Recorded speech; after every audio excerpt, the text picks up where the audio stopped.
This is where he shares his journey. The life lessons, challenges, and defining moments that shaped his voice as an author. Each episode explores the inspiration behind his books, the purpose in every story, and features select passages that bring his message to life. Meet his incredible friends and learn where his books are available, and how to stay connected as his future projects continue to unfold. So relax, settle into the groove, and let the jazz guide you into his world of storytelling and truth. Powered by SKST Radio Network and Street Grind Entertainment.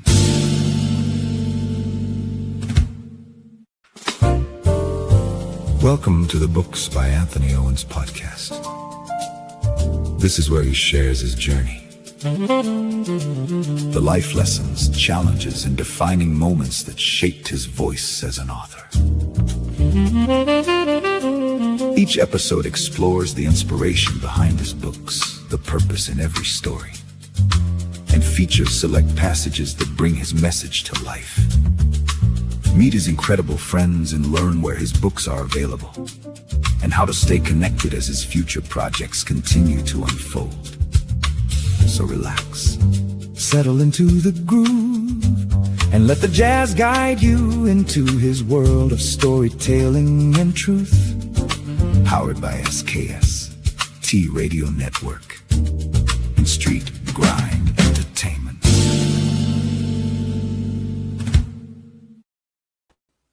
Hello, and welcome to the podcast by Books by Anthony Owens podcast show. It's a pleasure to be back. It's hump day today. I hope everyone's having a wonderful day. My day has been pretty good. Today I'm going to have a special guest on here. She's Miss Williams. Her book is called Love's Dark Reflections. It's about dealing with narcissism. So today I'm going to talk about bullying. I'm going to talk about domestic abuse. I'm going to talk about narcissism. And I'm going to read a Bread Box letter as well. So without further ado, first of all, let me start by saying bullying is a real serious issue. And a lot of children, even adults, go through bullying now with the cyberbullying and just, in school and just even at work, right? There are people being bullied. And that's a bad thing because a lot of times people they have a difficult time dealing with it sometimes. And sometimes they wind up killing themselves, snapping out, killing others. So we have to be mindful of how we treat people and look for signs of people that are being bullied and try to intervene any chance we get because they need that help, right? They need somebody to step in sometimes because maybe they don't feel brave enough or they don't have enough courage to be able to say, stop bullying me or talk to the right people. So if you see something, please try to help.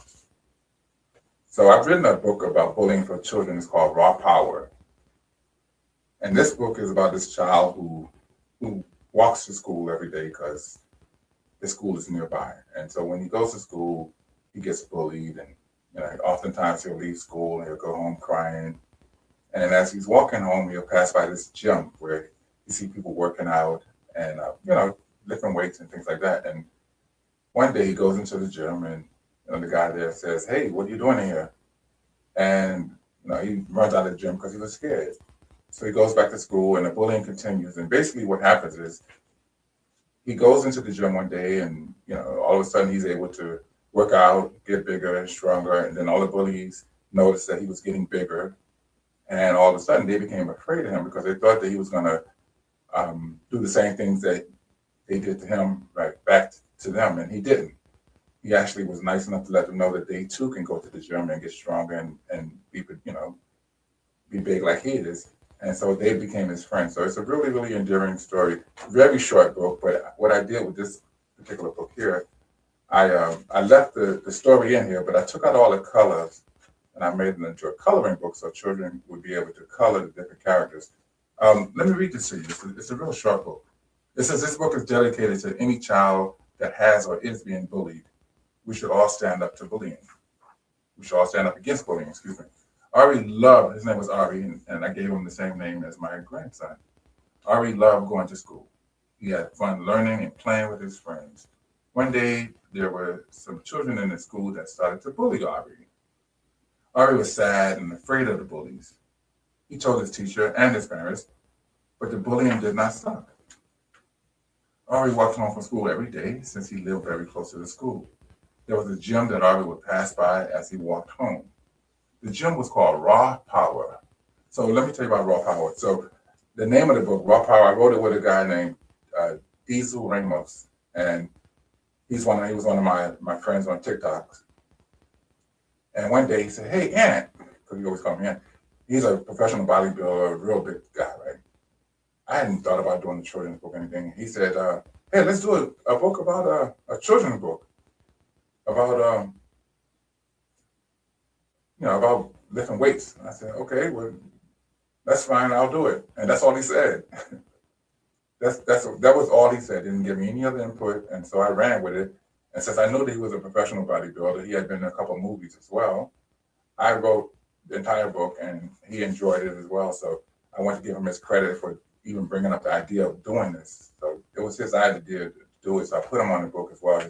So his name is Diesel Ramos. So anyway, it says the gym was called Raw Power, and Ari would look inside of the gym every day. He would see the men and women working out, lifting weights. Ari would be in amazement as he watched the strong men and women with their big muscles. One day while walking home, Ari decided to go inside of the gym to get a closer look at the people he would see almost every day. As Ari entered the gym, one of the big men with big muscles asked, "What are you doing here, little man?" Ari was surprised and scared and immediately turned around and ran out of the gym. Ari's heart was beating fast as he ran all the way home. The bullying in school continued, and Ari was crying as he was walking home one day. Ari told himself that he was not going to take the bullying anymore. On his way home, Ari stopped at the gym, and when he entered, the same man with the big muscles asked him again, "What are you doing here, little man?" This time, Ari said, "I want to be big like you. I am tired of being bullied." The big man said, "Little man, I will help you." Ari was so happy that the big man was going to help him become big like him. Ari had the biggest smile on his face. The big man's name was Luke. Luke was very nice to Ari and showed him how to lift weights and how to develop his muscle mass. Every day, Ari would stop by the gym, and Luke would help him with the weights. Slowly, day by day, Ari and Luke would work out. After 15 days, Ari started to notice that his muscles were starting to get bigger and bigger. By day 30, Ari could see a big difference and was thrilled with joy. Going to the gym and working out gave Ari more confidence in himself, and he started to feel happy about himself. When Ari went to school, the other children noticed that Ari had big muscles and that he was no longer shy and quiet. The children that were bullying Ari would also notice that he had gotten bigger. All of a sudden, the bullies started to become afraid of Ari. They did not want to anger the big Ari. Ari saw that the bullies were now afraid of him. Instead of treating the bullies like they had treated him, Ari told them, "My friend Luke at the gym can help you become bigger too." The bullies now noticed that Ari was not angry with them and had offered to help them too. Now everyone was Ari's friend, including the bully. And at the end it says, Ari shows us that bullying is not fun and that no one deserves to be bullied. He also shows us that we can also forgive. So this is a good book for children from the ages of, a child to 10 years old, I say. I too was bullied in school, and a lot of people were bullied. And I had to fight a lot. When I went to high school, I remember that very well. I was very quiet, very shy. I was tall, skinny. I didn't bother anyone, didn't say much to anyone, kept to myself. But there was always people that wanted to make an example and try to beat up the big, tall, skinny, quiet guy. But that didn't happen. They would fight with me, try to, you know what bullies do, try to take your stuff. And I would fight them back. I wasn't scared. I just didn't want to be bothered. And then I don't even remember losing any fights, but then people would look at me like, why was I fighting someone smaller than me? And I always said to them, I didn't start the fight. They always did. There was always someone smaller that was, and you see it even to this day. Little people will always try to mess with big people for some reason. You normally don't see big people messing with people that are smaller. right? But that's just that Napoleon complex sometimes, and people want to be bad and all that. But the bottom line is, if you know someone who is being bullied, or if you're being bullied yourself, please tell someone. Don't go through this alone.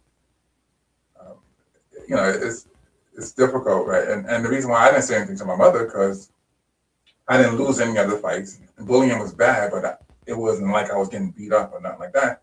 But at the same time, I can imagine those people that were getting beat up and had to deal with it and go home. And, how do you explain that to your mother or your father or both of them? And then, sometimes they may say, something back in my day, they would say, go back and fight and don't come home, bruised up, don't lose. And so it's a real big issue, because now you're forcing the kid to fight. And now it creates a lot of problems, right? Because now the kid's got to go back and fight, and he or she is scared, and they may not be able to focus on school. It's a lot of things that can spiral out of control. So you got to handle this very cautiously and make sure that if someone that you know is being bullied, that you talk to them and try to get to the root of the problem. If someone needs to go up to the school and talk to the teachers and find out what can be done, then do that. And so, as I said earlier, we're going to talk about bullying, and then I want to talk about domestic abuse. So, as a child, witnessing my mother being slapped, hit, and those things that people do when they become violent,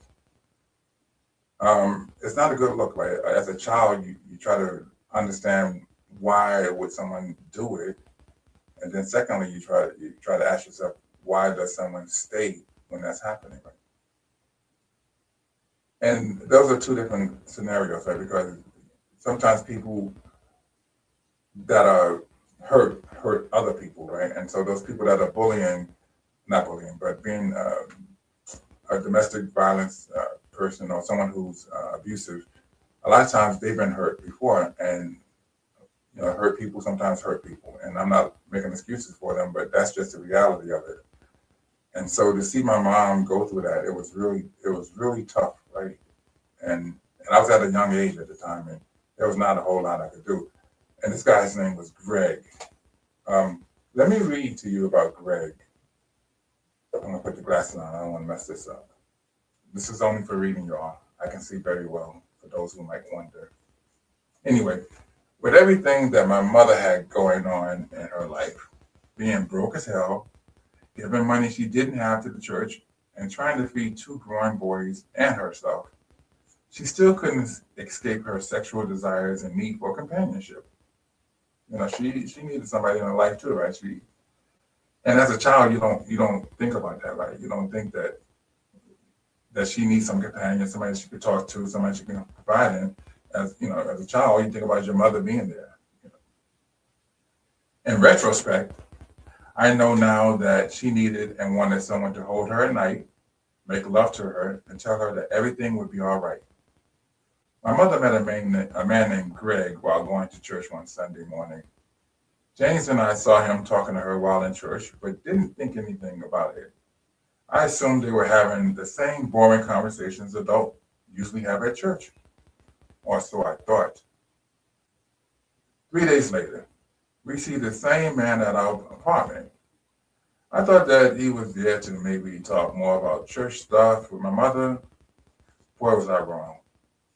My mother introduced him to us, and he proudly said, "Hey, boys, my name is Greg. I'm your mother's friend." He said it with a smirk on his face and smiled as if he knew something that we didn't know. My mother loved to smile, showing her large gap top teeth. I used to have a gap. I hated that. Oh my God, I did. Yeah. I thought that gap teeth looked better on females than it did on men. I inherited the same large gap that my mother had, and I hated it. But her teeth made her distinctively appealing. My mother also stood out because she was 5'10" and a ferocious 165 pounds. So my attractive, tall mother meets this stout, short man. He was probably 5'4" if he stood on a cinder block. He was so stocky. I bet he weighed about 250 pounds. James and I called him Mr. Fat. I know it was wrong, but as a kid, you say stuff, right? You say cruel things, you know. But anyway, he never heard us say it, but he was polite to my mother at first. He would bring over groceries and would visit her at least 3 times a week. He never said much to James or to me other than hello. Within a few months, this seemingly pleasant guy went from being caring to callous and cruel. He became abusive towards my mother. I would hear them arguing, then he would hit or choke her. And I could hear her in between breaths telling him, Greg, please stop. At the time Greg's scary behavior started, I was only 9 years old. James was 7. All we could do was cover our ears and cry as we sat in the next room, terrified for our mother. I was overwhelmed with the feeling of complete helplessness when my mother was being abused. Afterwards, I felt as if I should have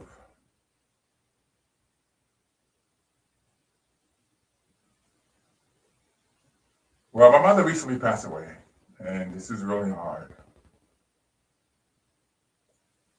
I think about all the stuff that she went through and how difficult it was. And reading this now is just it's doing something to me. I need to take a break for a second. I'll be back.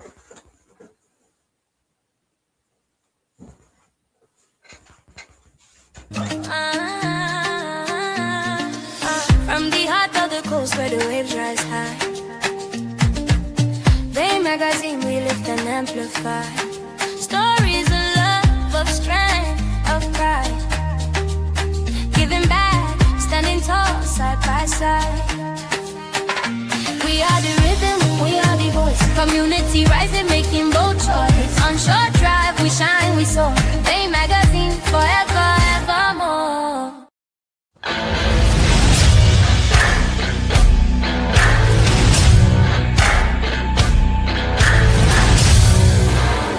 Been a SKST Radio Network production, powered by Street Grind Entertainment. Music by Beats by Bro. Filmed live at SKST Radio Network TV and Podcast Studios. Yo, 1 2 1 2 in a place to be. What's happening, people? What I miss? With that being said, man, I go by the name of Mike Dice, Beats by Bro. Yeah. What up? Okay. Peace. Okay. With that, y'all, check it out. What's up? Huh? I don't know.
different ever feel like a burden? Have you ever faced someone who tries to bring you down?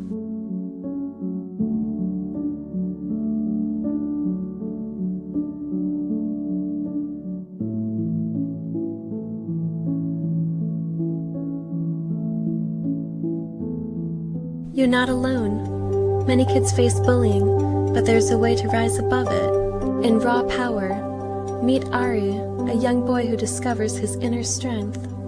With hard work and dedication, he builds his confidence and learns to stand up for himself.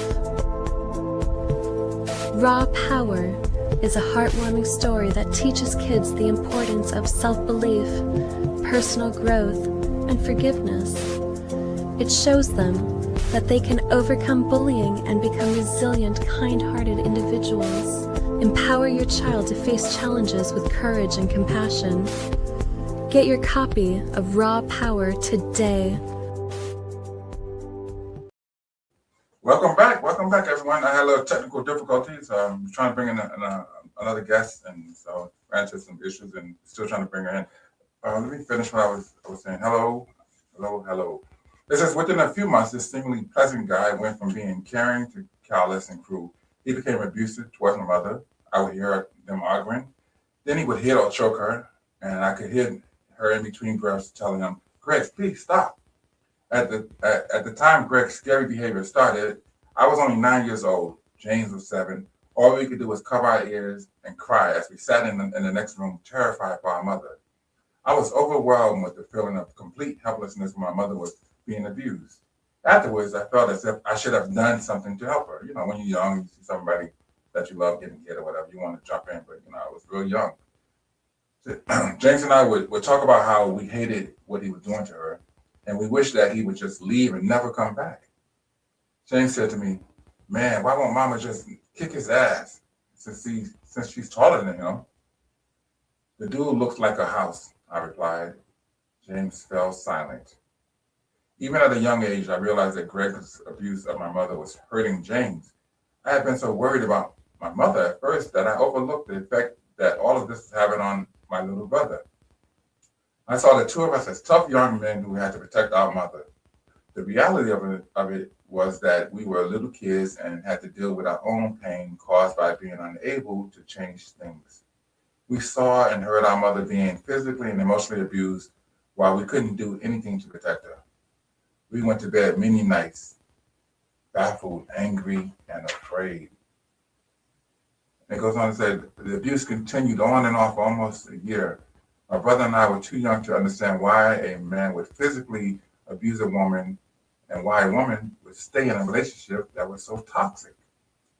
James would ask me, why is Mama still with him?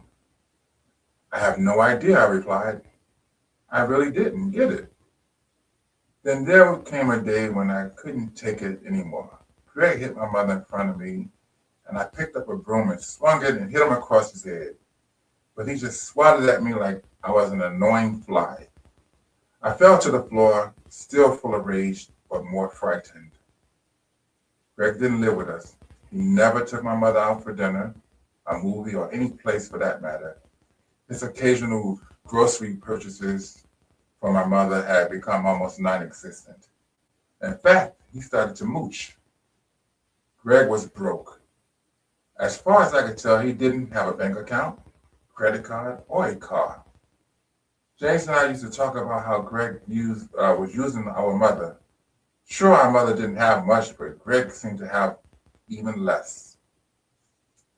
I remember James saying, "I bet Greg doesn't even know how to drive." "He's probably too short," I replied. James and I both laughed. Humor helped us get through the time of Greg. So, when you're going through a lot of difficult situations, trauma, witnessing different, abuse and all this stuff, a lot of times the only thing you do have is, your prayers. You have laughter. You have to find something that keeps your mind off of the insanity, keep your mind off the trauma, keep your mind off the terrible things that you're going through. And even to this day, right, when you're going through difficult situations, a lot of times you can't just waddle in whatever trauma or whatever pain, whatever you're going through. over and over, it'll drive you crazy, right? And it's kind of non-productive, if you will, because it doesn't allow you an avenue to escape. It doesn't give you room to just get away from it, even for a little while, right? You can't just stay in it constantly. And it says, I remember, let's see, my sister, Rhonda, was born in January. Rhonda was a pretty baby with longer hair than I thought she would have had because my mother's hair wasn't long and her father, Greg, had a receding hairline and not much hair. I noticed that people would stare openly at his unforgettable attempt at an afro. I never understood why he didn't just cut it off, what little there was, and please the crowds. So I'm gonna skip a little bit. And then now that my sister was born, so now our family situation had gone from bad to worse. Even at that age, I knew that my mother was lonely and needed some adult companionship, but did she really have to pick a man who would turn out to be another deadbeat dad? My mother had been struggling financially when she met Greg. I guess she thought that Greg would provide some measure of support. Wrong again. My mother used to tell James and me that Greg was in between jobs. He wasn't working when they met. It was hard to be in between jobs when you didn't have a job in the first place. How are you gonna be in between jobs and you didn't have a damn job? He wasn't working when they met, and I'm doing the same thing. And it was hard to be in between jobs when you didn't have a job in the first place. He was constantly looking for work. Hell, even a blind squirrel can find an acorn occasionally. Why couldn't this grown-ass man find any real work? Life is hard, but it's even harder if you're not motivated and persistent. I was a kid and had found work. I wonder if Greg had seriously tried to find work. That, to me, that was a very interesting chapter because that was my first experience in seeing domestic abuse. Well, I take that back. I had seen it before from my other uncles. They were all abusive. All the men in my family, except maybe one cousin, they were all abusive. I don't know where they got it. Well, I guess they got it from their father because my grandfather was abusive. And so that's something that they carried on over and over from generations apparently, but I broke that cycle, right? Because as a child, I saw it, I knew that it was wrong, and I despised it. I couldn't in my mind imagine or understand why would someone beat up on someone, right? You don't have a right to hit anyone. But yet they were beating up these women in my family who were loving them, who were providing for them, and it was just wrong on so many levels. So I'm glad it didn't turn out like that. And if you're being abused, there are some shelters you can contact. There's resources that are available. And you don't have to go through this alone, just like with bullying. Sometimes, we try to hide things from people. And sometimes people notice it, right? They notice that you're acting different. They notice that the scars are evident. And there's a lot of things that people see that, you may not be aware of, but we as individuals on the outside, we can see some things that are different, right? Your character changes, your personality. You're not the same bubbly person anymore. You always seem timid. You're afraid. You're scared. There's a number of different telltale signs that you can see when the person may be going through something. So if you're that person, try to get some help. Talk to somebody. Call the police. Do what you have to do, but don't put yourself and don't put your children through the things that I've gone through and then the things that they're going through, because they got to live with that long after your relationship ends with whomever you're with. I think it's time for a break.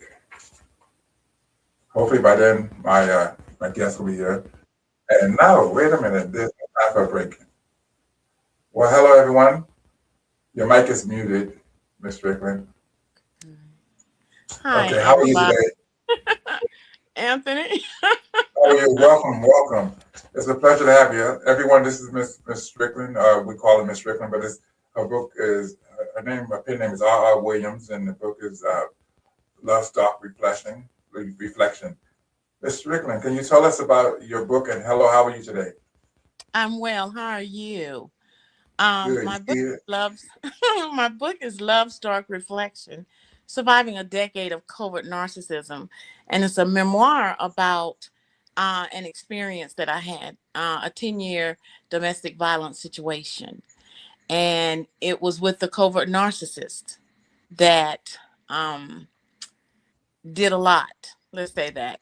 But the book, what it does is it tells the story, but as it's telling it, it also guides the person through if they're seeing those same things in their relationship.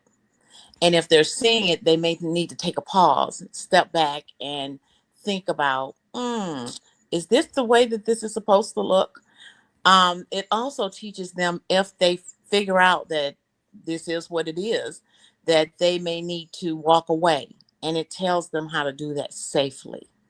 Because sometimes in a domestic violence situation, it can turn deadly. And that's something we don't want.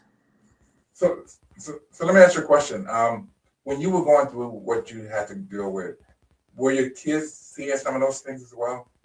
Well, And if they did, my daughters were, but they wanted to satisfy mom. And since I was saying everything was okay, everything's fine. My oldest daughter, at one point, she said, "Mom, every time I drop my daughter off, you're tired. Why is it that you're so tired?" And it's 7 o'clock in the morning.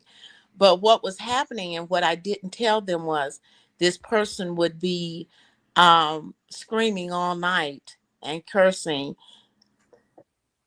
excuse me, and cursing, and I would have to deal with listening to that all night.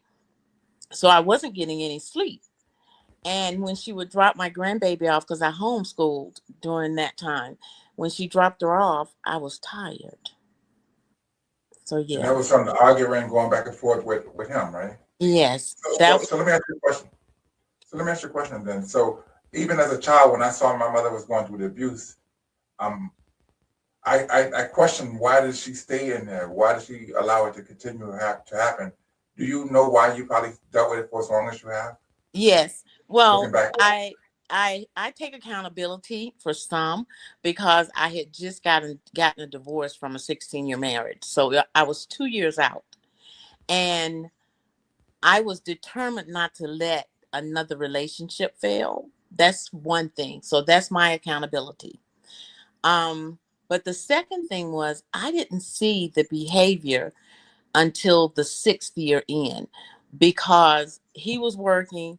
I was busy tending to grandbaby. I had a new grandbaby, so I'm all excited. And I was going to school. I was getting my second master's. So I really wasn't paying attention.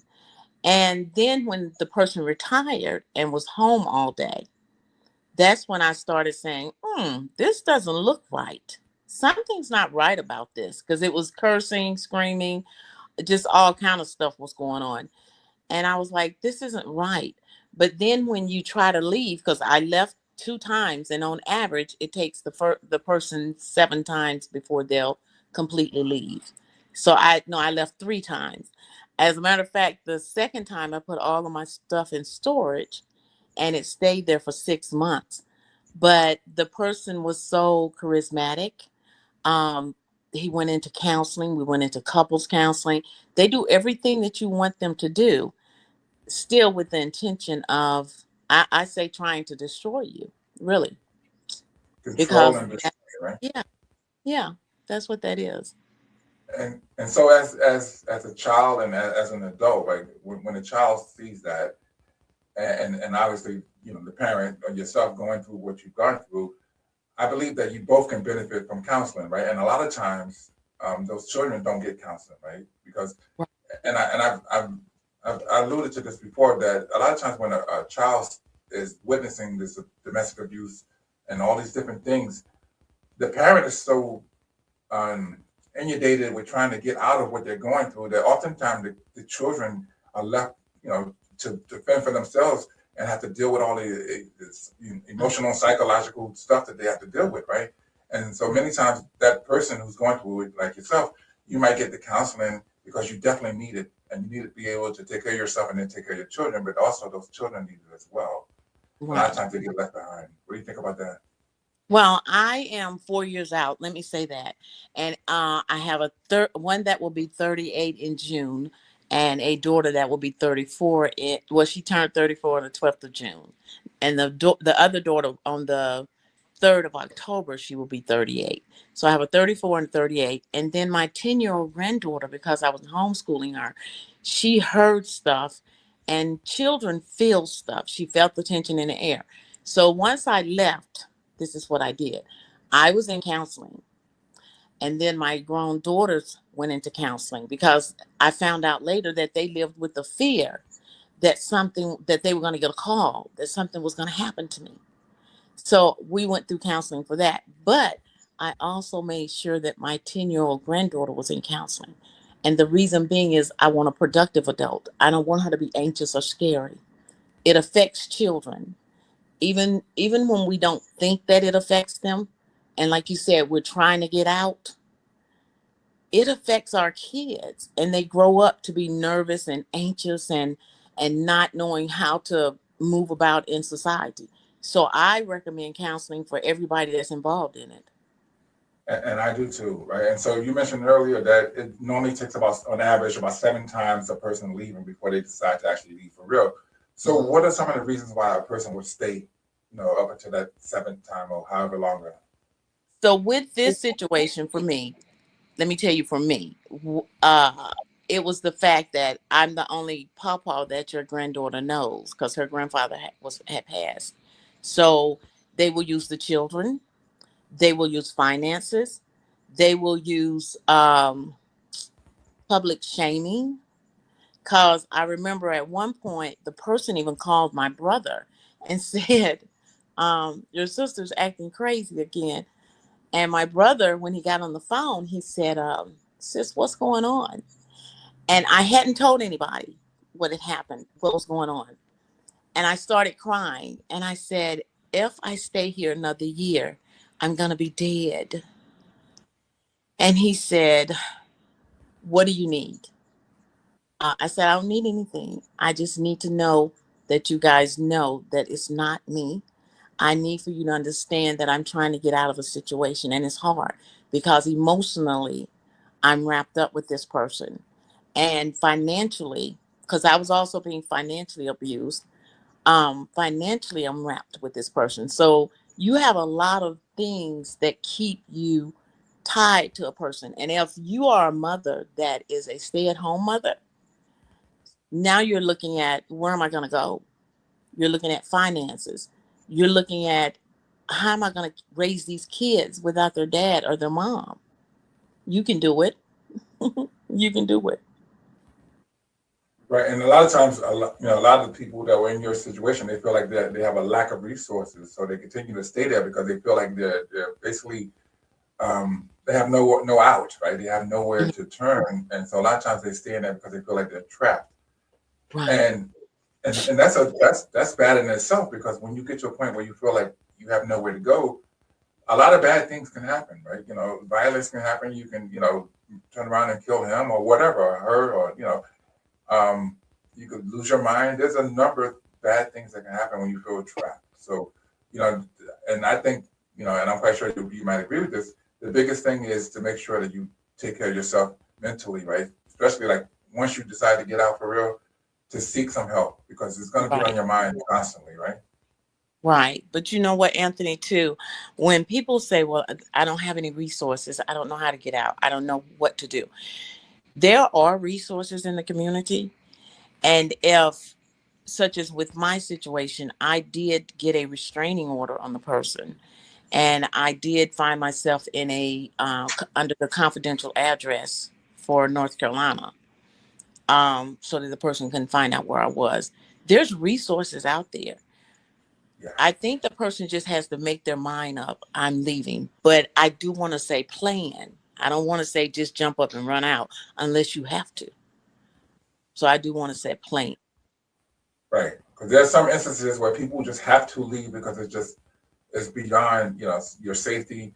And I think I've mentioned this before on my live, that I ran into a person who had been in an abusive situation for like 27 years, and her kids had to witness that for a long period of time. And I had just met her, and she had only been out of that relationship maybe 2 weeks at that. And when she said that it was strange to feel safe, because she didn't have to worry about someone bothering her, beating her up, and all. And it was strange to feel safe because explain that to me. You said, could you imagine? You started to say, can you imagine that? It Well, is. yeah. It's strange to not wake up with somebody screaming or the TV or the radio blaring. When I first left my situation, and I keep going back to that because I can only speak to that. When I first left, I would start an argument because I moved in with my daughter at first, and my oldest daughter. And every Sunday I would pick. I mean, it was something going on. And finally she said, Mom, every Sunday, it's almost like you start an argument. You're trying to start an argument. I had to sit with that because what was happening was, because I homeschooled, he tried to wait until after the grandbaby left at nighttime to do all the crazy. And then on Saturday and Sunday, oh, it was live.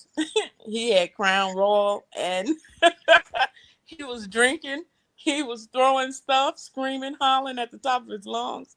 So on Sunday, my nervous system had not settled down. My nervous system was still up in a life or flight mode. And it is strange. I didn't even know, and I laugh about it now. I didn't even know what I liked to wear. I mean, before I went into the relationship, I was that girl.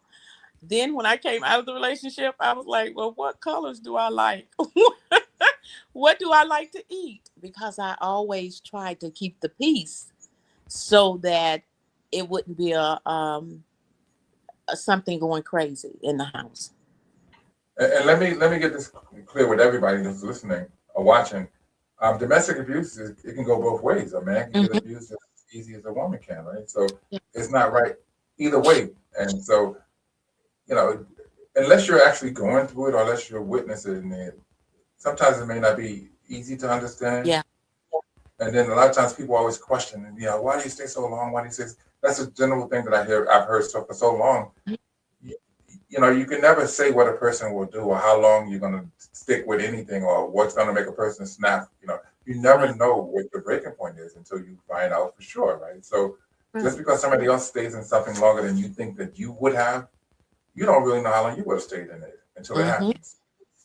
But Anthony, also because the chaos that's going on with these situations, you may even lose track of time because after I did get out, I can't even imagine myself staying in something as volatile and toxic for 10 years. But because of the chaos and because of whenever it was a situation, they would come back and, oh, I'm sorry, I'm pressured at work. I was drinking. There's all these excuses. And as a woman, even men, I would say men too, you want to make that relationship work. So you want to figure out for a long time you think, what am I doing? What do I need to do different? It's not you. It's not you. And that's another thing I wanted to say. I hate when society says, well, why did you stay so long? If it was that bad, I had a lawyer to say that to me in court. If it was that bad, why did you stay? I stayed because we had our finances tied together. I stayed because I loved him. I stayed because I hoped that he would get himself together. I stayed because I wanted my granddaughter to feel comfortable around a man. Those are reasons that society doesn't look at. I stayed as a mother. Let's say if I was a single mother, I stayed so that my children would have somewhere to stay. I stayed because my children need to be fed. We need to really stop blaming victims in our society because we do that a lot. Yes, we do. And like I said earlier, a lot of times people don't know how difficult something is unless they're actually going through it themselves. And it's easy for people to judge and come up with their own ideas and thoughts with a situation that they have nothing to do with, right? Right. And I know you've heard me repeat this over and over on my live about people minding other people's businesses, right? Mm-hmm. I said this before. Just because you don't like the way a person lives, how they look, who they worship, who they love, right? What color they are. Yeah. You don't have a right to treat them poorly. You don't have a right to treat them unfair. You don't have a right to make them feel bad. That's not, you don't, you need to worry about how your life is going. What are you doing to make your life better for you and your family? And forget about everybody else's. Right. Mind your business and live your life and let people enjoy their life the best way that they can. Yeah. That's it. But look, No, today I was talking to a group of judges, me talking to some judges. And that was one of the questions when you said that, well, why did you stay? That was one of the questions that they were asking. And they weren't asking me. They were saying when people are in those situations, why do they stay? Um, and I tried to explain it to them. I'm hoping that I got it through. And they were like, wow, you never think that someone that is accomplished, because see, people think that it's only poor people that go through abuse. No, people that are rich, people that are accomplished, people that are work that go to work every day, people that you would see at church. It happens everywhere. It happens everywhere that there's a house and a husband and a wife, or a partner and a wife, and or a partner and a husband. It happens everywhere. Yeah, yeah. it's not just one thing. So that experience was good for me today because it um it helped me to realize how strong I've become. That's what I want to say, because I was able to do it without being shaky. you know, I was able to say, as a matter of fact, this is how that is. And I felt good about it. And you know what, Ms. Strickland, I hate the fact that you had to go through that, but I'm glad that you've grown and blossomed, and you didn't allow that to stop you from being who you are, right? Right. And I had the pleasure to know you, and I'm honored to be your friend, to be part of the family. You know, that's a good feeling. So, Yes. Yes, um, you are. yeah, I know, right? So before I want to go ahead and read, you know, I got the bread box letter. I want to read one. It's a short one, so I want to ask your opinion as well. So, for those who's listening, the bread box letter is something I do on my social media platform, particularly TikTok, which I'm not going to be going live on for a minute. I'm going to take a break. I read this like every Wednesday, and what it is letters that people send to me anonymously. I read it to my panel. Ms. Strickland is part of it. She's my right hand, and she's one of the moderators. She's amazing. I have a few others. I have Jess Mama. I have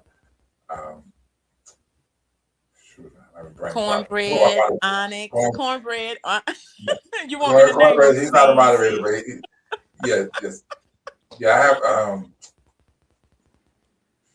but anyway, You have you a send me lot of letters. people that Yeah, but support I'm just talking you. about the moderators right now. I want to give them a shout out and say how much I Oh, okay. appreciate them and all that, right? You, Onyx, right?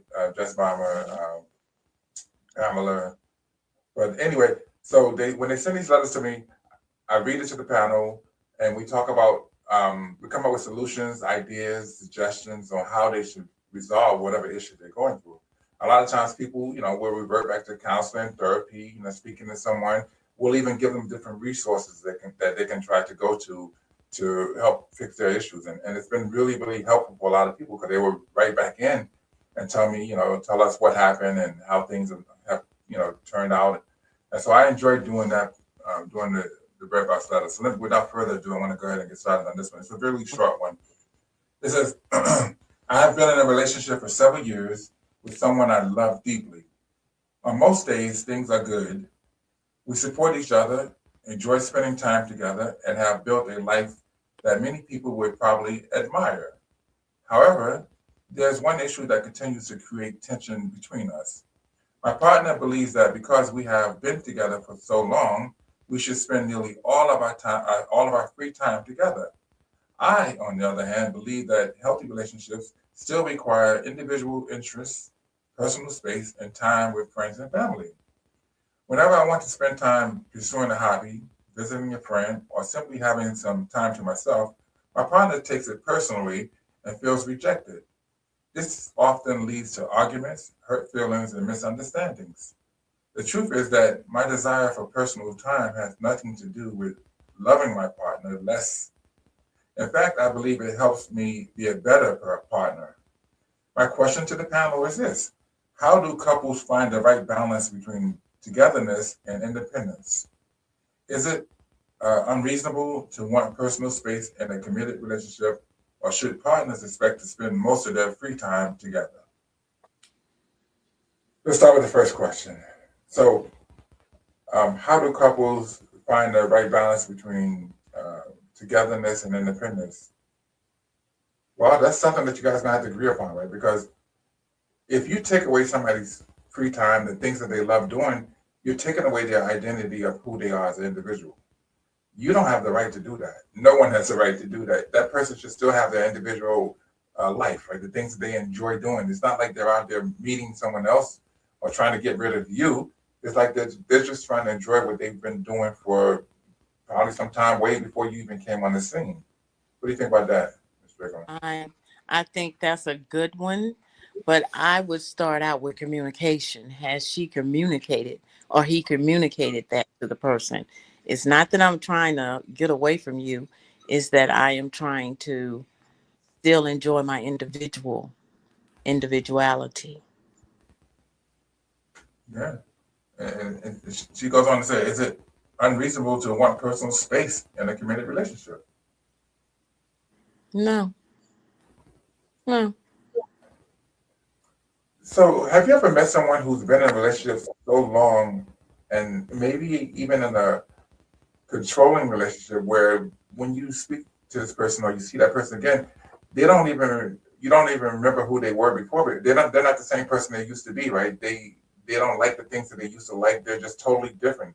The character of that person has changed. They're not the bubbly person they used to be, the outgoing person that they used to be, the fun person, right? They're none of that anymore because all that has been sucked out of them because they've been consumed by their relationship, their kids, and life, right? And sometimes that happens, but sometimes it's something that's nefarious, right? It's something that partner did on purpose.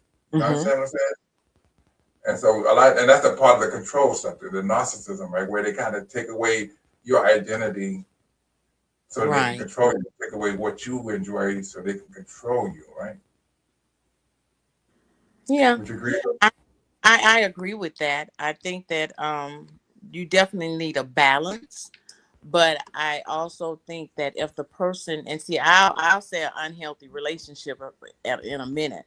That's unhealthy It because the did. person should want you to be who you are, and they should applaud you and support you as you are who you are, because you were a person before you met them.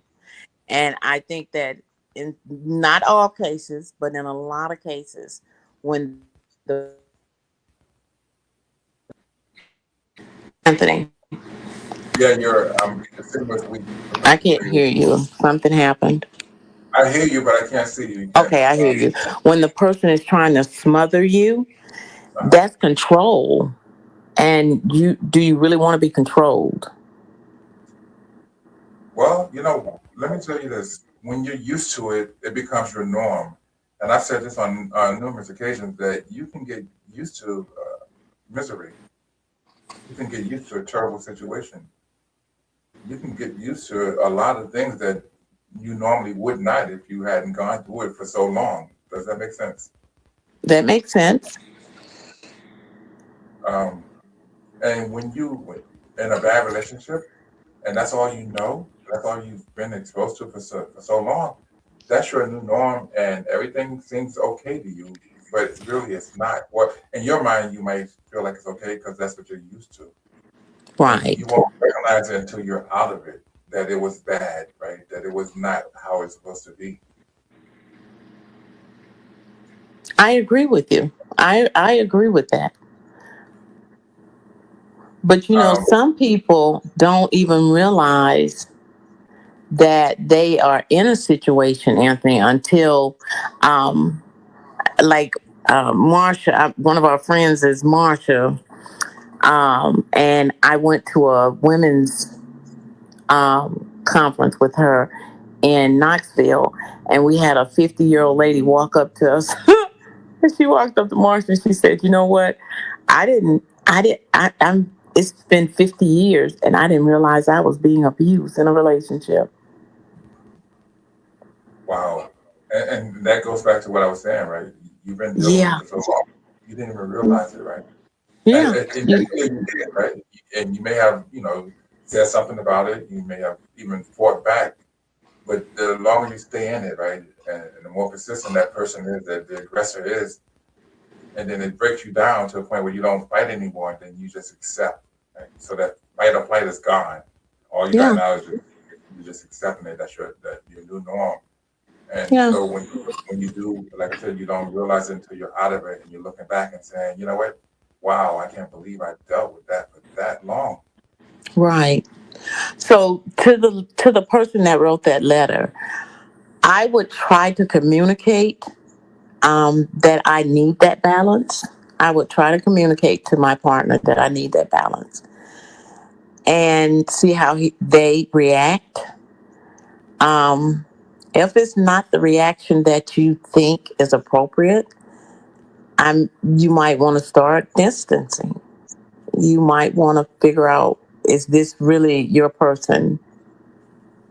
Well, you know what, and I agree, because when she says in this letter, right, it says, "Whenever I want to spend time pursuing a hobby, visiting friends, or simply having some time to myself, my partner takes it personally and feels rejected." So that's a feeling that he has that, for whatever reason, and it says this often leads to arguments, hurt feelings, and misunderstandings. So I believe, based on this, that she has already tried to talk to this person, and no bell.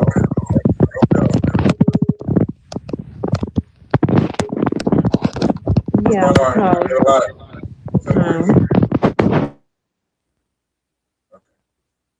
You having some issues with your mic?